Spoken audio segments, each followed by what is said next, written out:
नमस्ते। बृहस्पति सूत्र में आपका स्वागत है। मेरा नाम मयंक है। और अगर सिर्फ कोई एक लेसन लेने की बात हो इंडियन इकोनॉमी के लिए, तो पहला है कि there are no free lunch. हर पॉलिसी की कॉस्ट होती है। अगर आप ऐसे सोचते हैं कि कोई पॉलिसी के थ्रू, कोई सब्सिडी के थ्रू, कोई फ्रीबी के थ्रू आप लोगों का भला कर रहे हैं, तो सच्चाई यह है कि आप किसी एक टारगेटेड सेक्टर का भला कर रहे हैं, लेकिन आप एक बहुत बड़े सेक्टर को नुकसान पहुंचा रहे हैं और एक लॉन्ग रन में उस टारगेटेड सेक्टर को भी नुकसान पहुंचा रहे हैं। जो अच्छी इकोनॉमिक्स है उसमें पेशेंस भी चाहिए, प्लस आपको चाहिए कि आपका जो लेंस है, जो आपका दृष्टिकोण है, वो बहुत बड़ा होना चाहिए, वो काफ़ी वाइड होना चाहिए। और यहीं पर हेजलेट कहते हैं कि पॉलिसी का मेजर होना चाहिए उसके इफेक्ट के द्वारा, ना कि नियत के द्वारा। तो हो सकता है मोदी जी की नियत बिल्कुल बढ़िया थी डिमोनेटाइजेशन में, पर उसका इफेक्ट अच्छा नहीं रहा है। जो लोगों का बिजनेसेस, जो भी लोगों के बिजनेसेस चल रहे थे, स्पेशली स्मॉल बिजनेसेस, वो काफ़ी हद तक डिसरप्ट हुए।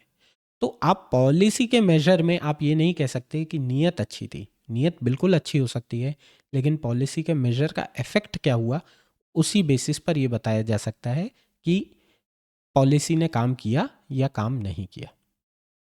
और लोगों में इकोनॉमिक लिटरेसी लाने की बहुत ज़रूरत है।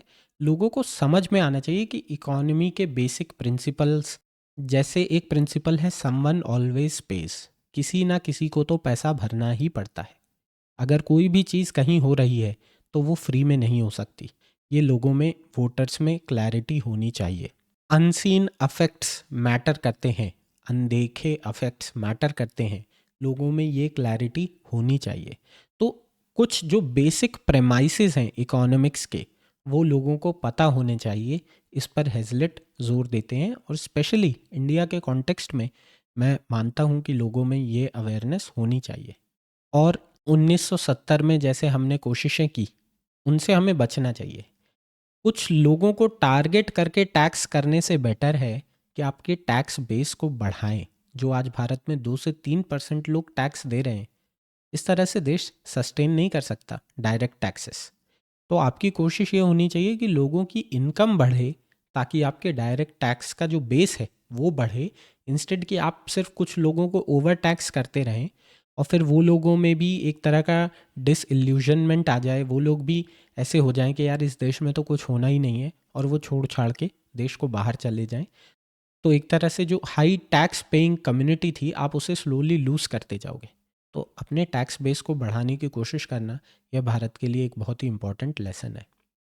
जैसा मैंने कहा, अगर पिज़्ज़ा बड़ा होता जाएगा तो सबका प्रपोर्शन ऑटोमेटिकली बड़ा हो जाएगा। मुझे इस चीज़ से कोई फ़र्क नहीं पड़ता कि उस पिज़्ज़ा में 50% अंबानी का था, पहले उसे 500 ग्राम मिलता था, अब 1 केजी मिल रहा है। अगर मुझे 1 ग्राम से 2 ग्राम मिलेगा, तो सीधी सी बात यह है, मेरी प्रॉस्पेरिटी बढ़ेगी। तो इस टेंडेंसी के ही साथ हमें इस प्रॉब्लम को अप्रोच करना पड़ेगा। तो हेजलेट का यही कहना है, लॉन्ग टर्म ब्रॉडर इम्पैक्ट के बारे में सोचें। अगर कोई भी पॉलिसी आ रही है, और वो कितनी भी अच्छी क्यों ना सुनाई दे रही है, उसके फर्स्ट इफेक्ट के बियॉन्ड के इफेक्ट्स के बारे में सोचें। कि मान लीजिए किसी ने बोला आपकी बिजली मुफ्त कर देंगे, तो फर्स्ट ऑर्डर इफेक्ट है आपकी बिजली मुफ्त हो गई। सेकंड ऑर्डर इफेक्ट है उस बिजली मुफ्त होने के लिए पैसा कहाँ से आ रहा है, कौन उसको पे कर रहा है। कहीं ऐसा तो नहीं मेरी किसी और टैक्सेस को बढ़ा के सरकार उस पैसे को खर्च कर रही है, या सरकार उधारी लेकर मुझे ये रिलीफ दे रही है। अगर इस तरह के प्रोविजंस सरकार करती है, तो एज अ जागरूक पब्लिक हमारी रिस्पॉन्सिबिलिटी बनती है कि हम सरकार को ये सारे क्वेश्चंस करें।